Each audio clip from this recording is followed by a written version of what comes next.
Welcome to Nice and Blunt. It's finally Thursday, finally week one, the game we've been waiting for. Chiefs versus Lions. This is your week one Thursday Night Football start-sit video, and it starts right now.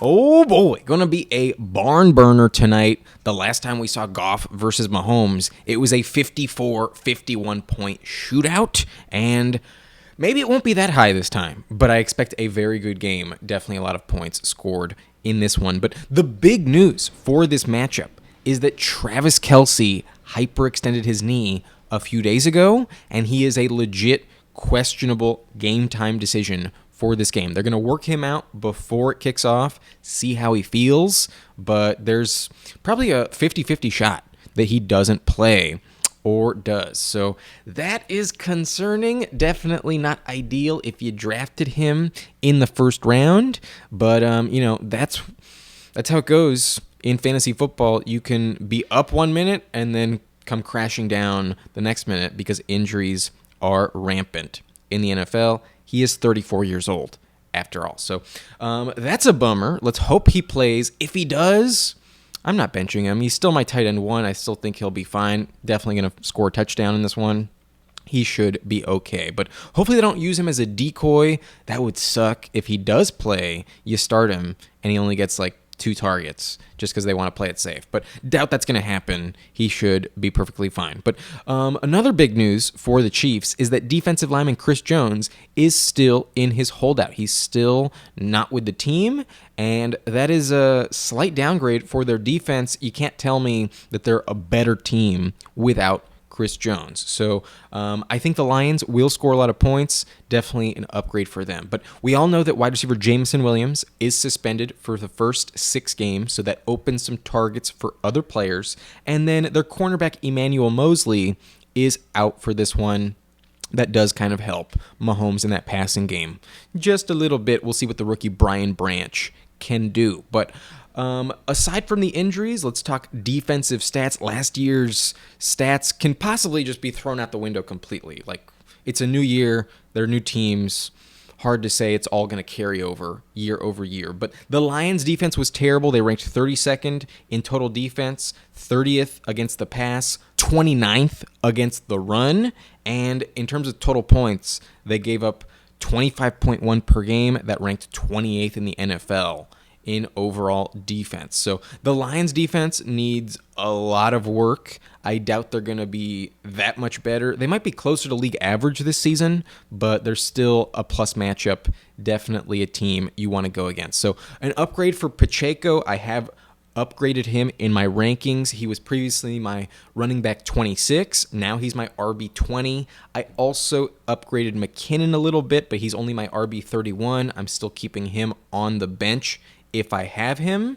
And I did upgrade Skyy and Kadarius Toney 4 spots in my wide receiver rankings, given the news to Travis Kelce. They would move up even more, probably closer to wide receiver 30, if Kelce is ruled out entirely. So if that is the case, maybe you want to flex these 2 receivers, but I'd still rather play it safe. I just don't know exactly what to expect from this offense. And while it is a great matchup, I know somebody's going to have a great game. I can't tell you who it's going to be with confidence. So it is risky, and I would rather take my shot on Skyy. I have him as my wide receiver 35. Toney's right behind him at 36. But boy, is it risky. One of these guys is going to be good, but the others could be terrible, and it's possible that MVS vultures the touchdown. It's possible that Rashee Rice has a great rookie debut. It's also possible that Richie James, the punt and kick returner, contributes heavily as well. We have no fucking idea what is going to happen because all these targets are completely up for grabs in this offense. So good luck if you really want to start a Chiefs receiver. There's just too many mouths to feed, and I would rather pass on it because we just haven't seen it up to this point in 2023. So good luck there. I don't think I'm starting any Chiefs other than Mahomes, Kelce, and Pacheco with confidence. But in terms of the Chiefs defense, last year they ranked 11th in total yards per game allowed. They ranked 18th against the pass, and their forte was against the run. They ranked 8th, only giving up 107 rushing yards per game. But part of that is because teams need to catch up against them, and they need to abandon the run in the second half because Mahomes usually gets a lead on them.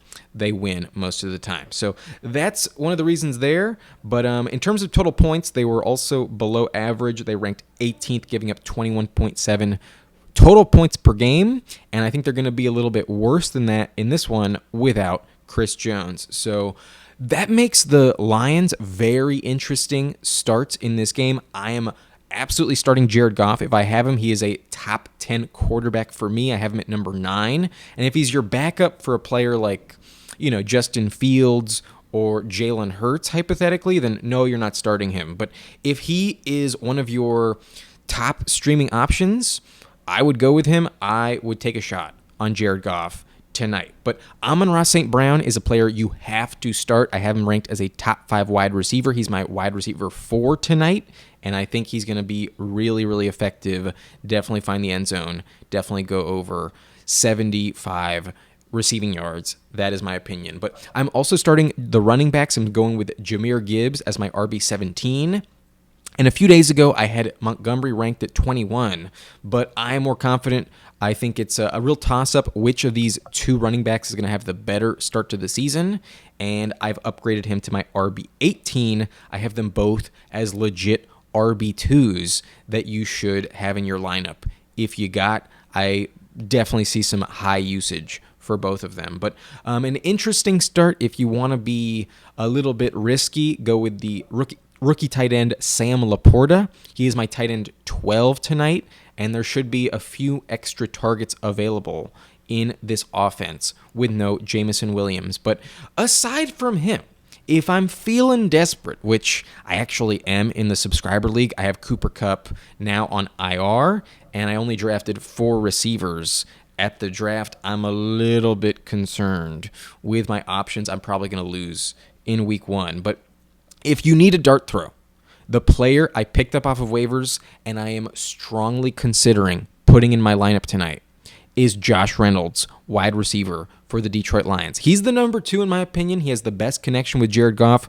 I don't trust Marvin Jones, nor do I feel anybody else like Khalif Raymond is going to be a big factor. And before you unsubscribe from this channel, before you laugh at me and tell me I'm crazy, just remember that in 2018, when the Rams played the Chiefs in that barn burner game, he was the wide receiver 3 behind Cooper Kupp and Robert Woods, or was it Brandon Cooks and Robert Woods? I don't remember No, I think they had all 3, and then Reynolds was the number 4.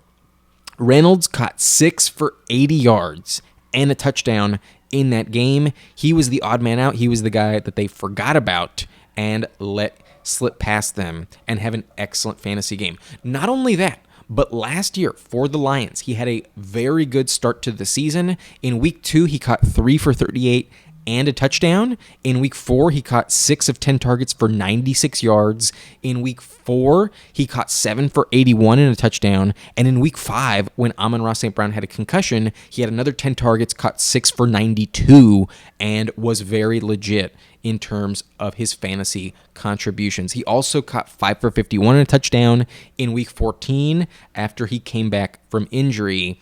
Do not completely dismiss Josh Reynolds. So I have bumped him up in my rankings. He was previously unranked. Now he's my wide receiver 46. I have him 1 spot above MVS. And because he's the number 2, because I think he is Jared Goff's boy, I think there's a bit better of a chance that he gets some legit targets in this offense without Jameson Williams. I'm a little bit more confident in him than any random third string or backup wide receiver for the Chiefs. So I picked him up off of waivers, and I might be desperate enough to start him. I'm probably just going to go with Drake London. He's already sitting in my lineup, and I do have him ranked top 30. But I feel like I'm going to lose. I feel like I need a big swing and like a 7-point, 8-point game from Drake London. I don't know if it's going to be enough to really move the needle for me. I think I need more. So I see a possible touchdown in line for Josh Reynolds. I think he could have a very, very good game. And maybe you think I'm an idiot, but I think I'm going to put him in my lineup. I want to have some fun, and it's week 1. It's a good time to get the crazy ideas out of your mind. Like, at some point, you're going to want to start someone just off of a hunch that you probably shouldn't. If I do it in week 1, then I will learn my lesson, and I will be more reluctant to do it later on. But maybe it's going to work out. Maybe it's worth the risk. We'll see. I'll let you know tomorrow if I actually did it. But boy, does it feel risky. It is a true dart throw, boom bust play tonight. So wish me luck. I'm definitely going to need it without Cooper Kupp. My offense is a little bit shaky with the players I have. I need Breece Hall to get going, but I can have him on the bench to start the season. So we'll see what happens. But in terms of the final score prediction, I will take the Chiefs. I think they will tough it out. Final score 33-31. I see a lot of touchdowns scored in this game, and the Chiefs will find a way. But in terms of pick'ems, I like to make some bets here, and the players that I have taken the over on, I mean, I'm obviously taking the automatic bet of Mahomes over 0.5 total yards. That one feels automatic. But I feel confident in Jared Goff this week, so I hit the over on 1.5 passing touchdowns. I think he throws for at least 2, possibly 3. And I'm also really confident in Amon-Ra St. Brown. I hit the over on 74.5 receiving yards. I think he puts up at least 80 in this game. So those are players I'm confident in, but I told you I'm taking a shot with Josh Reynolds. I hit the over on 26.5 receiving yards. I think that line is definitely reachable, and I think he could score a touchdown as well. But in terms of this fifth bet, I am taking the over on 52 rushing yards for Isiah Pacheco. He's not much of a pass catcher. He's going to get plenty of touches, in my opinion, and I think he will contribute in the run game. So those are my 5 bets. I'm hitting the over on Pacheco, Amon-Ra, Jared Goff, Josh Reynolds, and obviously Mahomes. That's a free bet. You definitely want to take advantage of it. But the bet I am making is only for $4, and if I hit, it's going to pay out times 20, and that's $80 return to me. But if I lose, it's only $4. That's like a very minimal tip at a basic restaurant. So I feel good. I feel good with that, and wish me some luck. I wish you some luck, and let's have some fun tonight. Going to be a good one in Kansas City. But that's going to be it for this video. My name is Adam Riancho, and I hope you enjoyed. If you did, hit that like button, subscribe to the channel for more content like this, and good luck with Travis Kelce. We're definitely going to need it. Hopefully, he is fully healthy rest of season. But that's it for me. My name is Adam Riancho, and thank you for watching Nice and Blunt.